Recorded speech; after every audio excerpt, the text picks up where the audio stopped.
Hi everyone, thanks so much for having us here today. It's really good to be here. So I'm Shar, and this is Martin. I'm a video game writer, have been for about 10 years now. Shout out to my Larian peeps over there. And Martin is a games professor. We're together setting up a new AI startup called Write with Laika. And we're here today to tell you a little bit about writing with procedural generation and AI. I already forgot what way my slides go. This is a little experiment that we made together, an iPhone alchemical word puzzle game. So we started doing a lot of experiments together in 2018, and we started with procedural generation. So we made a lot of Twitter bots, thanks to V's awesome cheap bots done quick, and Martin's ephemeral. I even asked it to give us a little haiku fortune cookie for us here today. It will falter not. And then we got a taste of AI. In 2019, we started doing experiments with AI. We started just doing small things with finishing off sentences, with making little poems and seeing where those would go. And that just made us want more. So we started using collaboratory notebooks in the middle of 2019. Max Wolf made a collaboratory notebook that was sort of accessible for writers to use and train and fine-tune GPT-2 on their own writing. So we took that and used it and kind of fine-tuned it more and worked with it more and more. And we used it to do all kinds of things, including fine-tuning with Aleister Crowley's Book of Thoth tarot cards. And we made a whole new major arcana of meanings with this. You can check it out at Tifereth on itch.io. So we just kept going, and we started training people how to use experimental writing with AI. So we did like a bunch of different workshops with over 100 people, where we would show people how to use the collaborative notebooks. And we found that it was a bit slow, takes like over half an hour to train, and a little bit code heavy. So we made our own tool, which is called Laika. You can see it at writewithlaika.com. And what you might be wondering now is, well, that's all nice, but how can I use anything that you're talking about with procedural generation and AI to make games today? And that's what we're here to tell you about.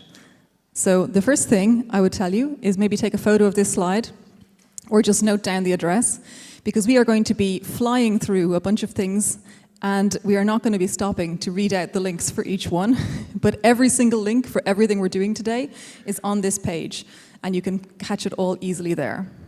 If you forget it or need it later, just send me a message. I'm happy to send it to you. And now I'm going to hand over to Mar, who's going to tell you a little bit about our first experiment. Okay, hello. So, as you've seen on the slides, I'm currently a professor, but before that, or am still a part of Broken Rules. Who knows Old Man's Journey? The game, some people, hopefully. Well, we make video games. You've heard of that stuff, right? And as such, I'm like a game developer professor, and now suddenly I'm making weird things here. And I always enjoyed making tools, and I always enjoyed making tools that make something accessible to people. And like cheap bots done quick is fantastic, and Tracery, the back end behind it, like the thing that actually makes procedural text, is fantastic, but I always found it a little bit too technical, a little bit too close to programming. If you get one comma wrong, it doesn't work. If you get one curly bracket and put instead a round bracket, it doesn't work. So it's not really conductive to the flow that you want to have while writing something. So I wanted to make it more accessible, especially to people who are not used to that level of attention that text requires when you're programming, where it is just so that one curly bracket wrong and it just won't work. It will tell you that it doesn't work, but it will do so in a very cryptic way. So that was my goal, and what it does is still the same thing. So Tracery is a tool by Kate Compton. It's fantastic. It's a kind of, you could call it a replacement grammar. So you give it a bunch of sentences, and then you tell it this one word can be one out of a list of words, and it could just pieces together a text that is always a different text when you run it several times, and that way it can create variation. And those replacements can be, of course, new things that depend on other replacement and so on. So you get not an infinite variety of text, but an extremely large amount of variations of existing text. But you've written every single word, so you kind of have full control over what is happening, just not how exactly it happens in any given moment. It's quite lovely to play with. So the thing I made in order to make it more accessible is just change the way how you write those rules. And you can find this one, it's just hosted on GitHub, it's open source, you can download the whole thing. And there's a Unity plugin even if you want to just use the same thing in Unity. It's also not written by me alone, it's just open source software refurbished and added to it and so on. But you can use it on this website in order to make something like, for example, poetry. So this is an example that Char has made where you just have exactly this kind of replacement happening. You have a line that is, I always knew that, and then you have a noun, and it picks one of those nouns, the crow, the cathedral, the diamond, or the vase, and so on. And this way it just gives you a large number of poetry pieces, poems. That's how they are called, poetry pieces. And you can of course use the same technology to craft something that is for your video game where you want to have this level of control very often, especially if it's live created as procedural generation. For example, item names. Barks there are so many barks, but there could be a specific kind of bark that you can write with that successfully, I could imagine. But I've used it for inventory items, and I mean, a lot of games do. I'm pretty sure that's how, I don't know, Borderland or something makes their huge amounts of inventory items. Not that I know.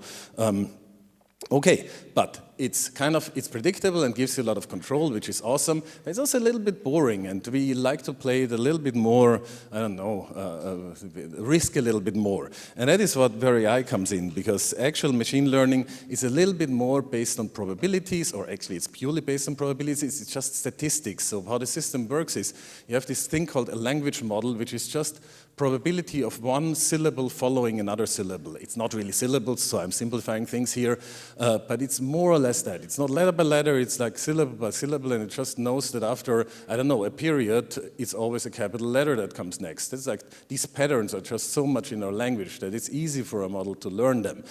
And then it just knows contemporary English or any language that it's trained in. And how you can use it is you add your own prompt to it, and then it continues your writing based on the statistics it gets out of the little piece of text you supplied, but it goes much, you don't know where it's going, unlike procedural systems do. And what is special about the notebook that we've posted, Leica is in the moment also free, so you can just use that.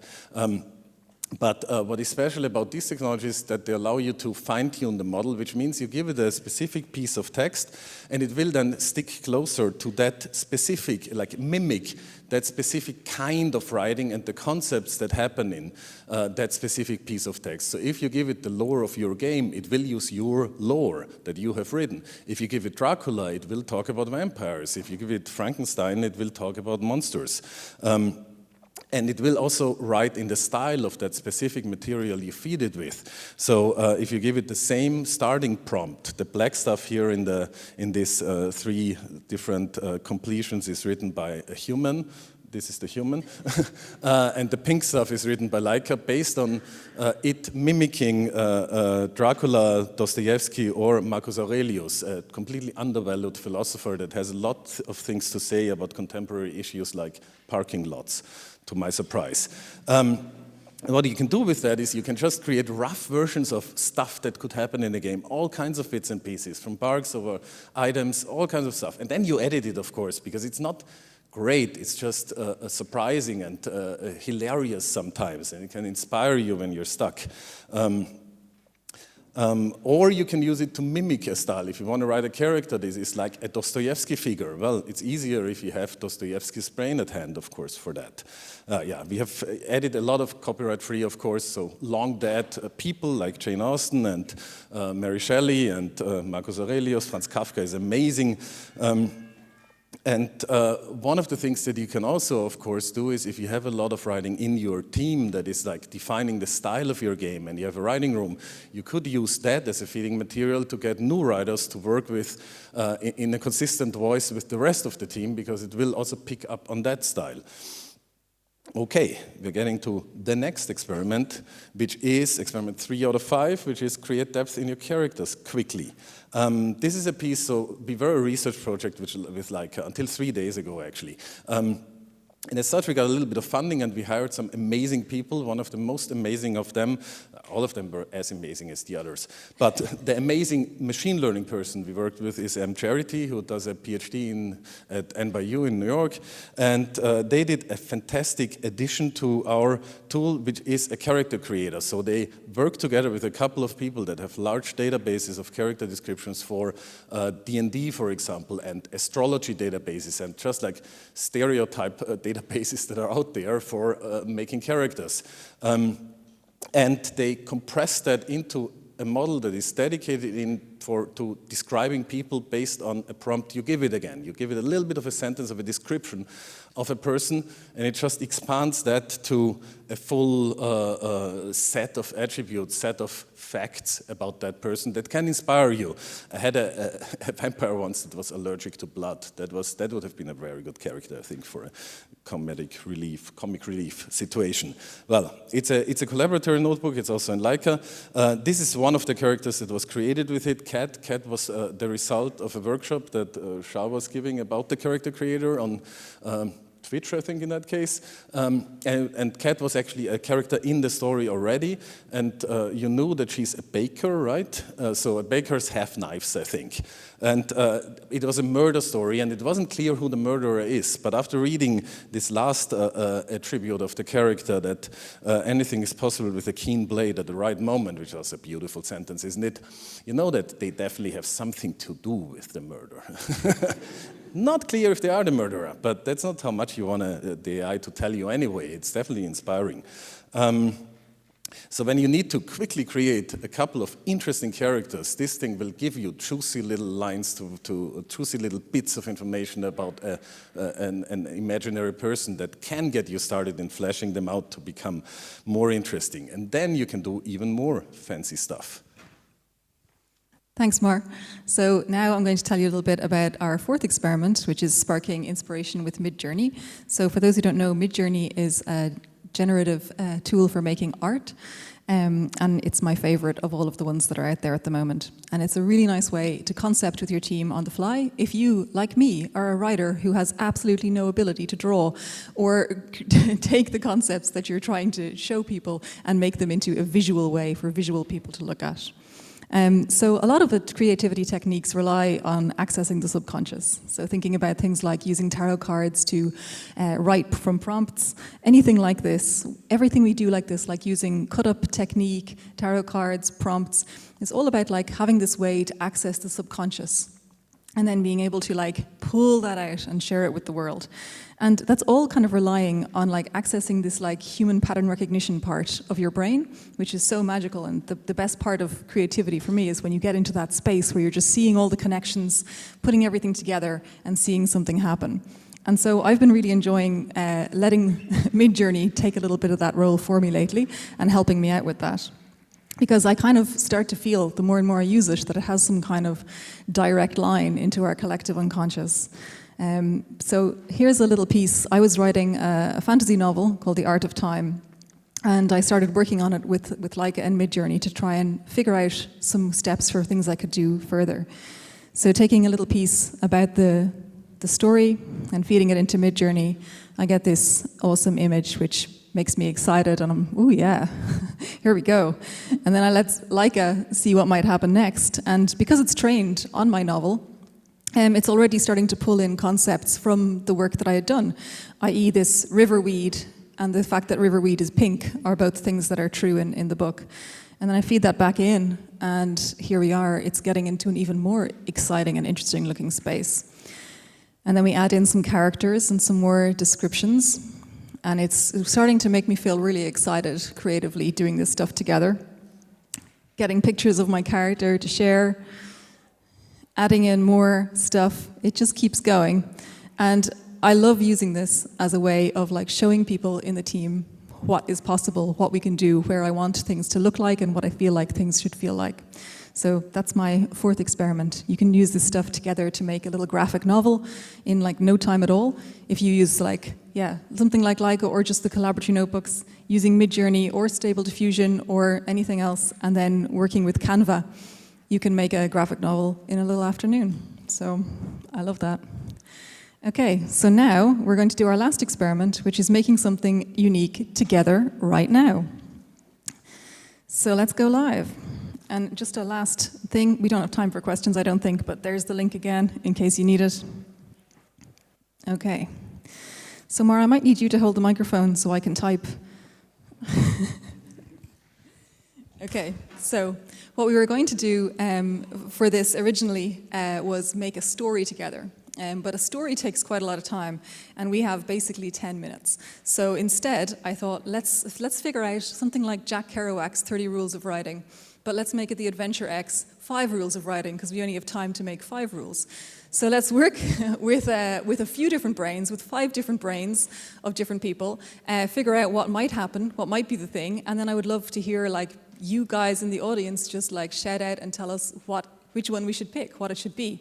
And then whatever we make here, that's going to be what we've chosen as a group to be our 5 rules of writing from AdvX 2022. Okay, so I pre-wrote this a little bit earlier because, time and typing. So we're going to start the very first one. We'll use the Marcus Aurelius brain because he's my favorite. So we'll just give him a try. So just magicking up some content here and see what he might say. So every time we get an inference, we're going to get 3 inferences at a time, and then we can choose which one to pick. So here's the first one. I really like nothing you think is unimportant. That's very nice. Second version is the writer's responsibility to present his or her thoughts accurately and constructively. Okay, that's a little dry. Or is it necessary? Is it in the public interest? Okay. Pretty sure literally nothing I've ever done has been in the public interest, but so what do people think? Do we go for the nothing is unimportant? Do we go for the speaking accurately and constructively, or do we go with the public interest? 1, 2, or 3? Okay, hands up for 1. Hands up for 2. Hands up for 3. Okay, it looks kind of like a 1 to me, yes. but barely a 1. A 1? Okay. So we're going to go here. It is important to recognize, I'm going to change this to our spelling. And I'm going to take out this first because we already have the first in there. Okay, perfect. This is very nice. And now we can move on to our second rule. So second, and by the way, if there's any particular types of writing you would like us to start looking at, you can just shout at me. But yeah, otherwise I'll just keep rolling, but feel free to shout. So second, perhaps we'll start moving into the fiction sphere. So second, when writing friction, always writing friction, one must remember. And now for this one, let's try a different brain. Let us try. Who did I try earlier that was good for this? Oh yeah, Algernon Blackwood, my new favorite brain. A wonderful kind of occult English writer from the early 1900s. Okay.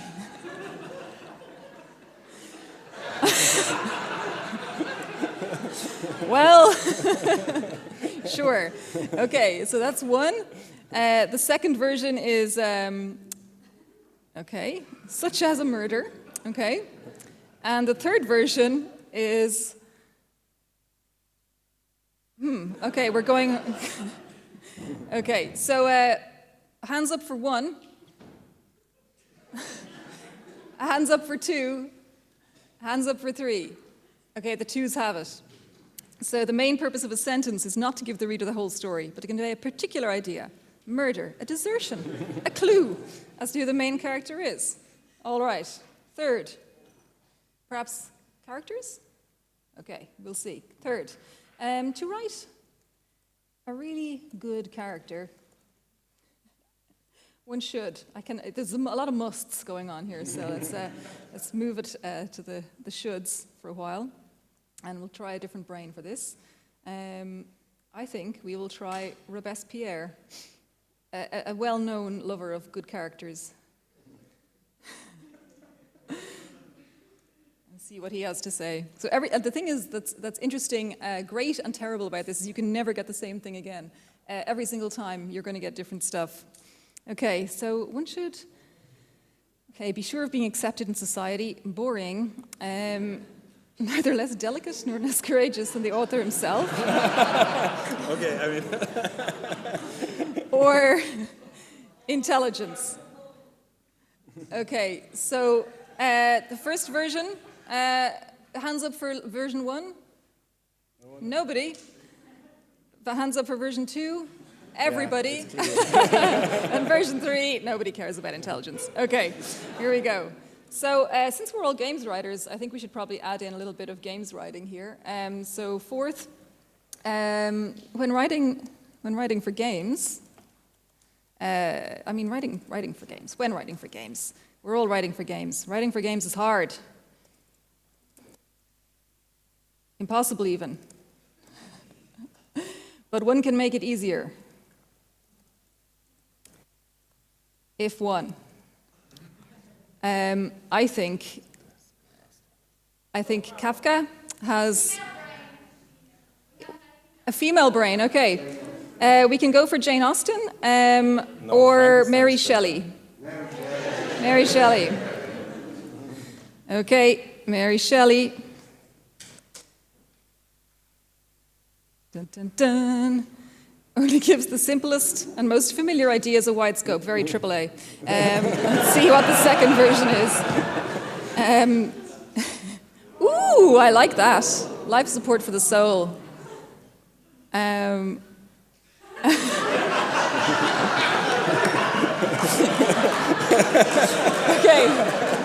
so if we're choosing, who has hands up for number 1? Number 2? Number 3. Oh, it's a kind of a close call. But I think the 2s have it. What do you think, Mar? Did you see? I thought the 3 is it. You think the 3s have it? Ask again. Okay, so let's choose between 2 and 3. So 2, 3. Yeah, it's 3. 3s have it? Okay, the 3s have it. Well, here we go. I'm going to take out these extraneous... maybe this is the one here. Good man. Okay. And then lastly, I think attitude is very important when writing. So 5th, one must hold the correct attitude. I'm really good at typing, as you can see. That's what professional writers need to be good at. Attitude when writing, which is, and if you will indulge me, I'm going to let Alistair Crowley take this one home for us.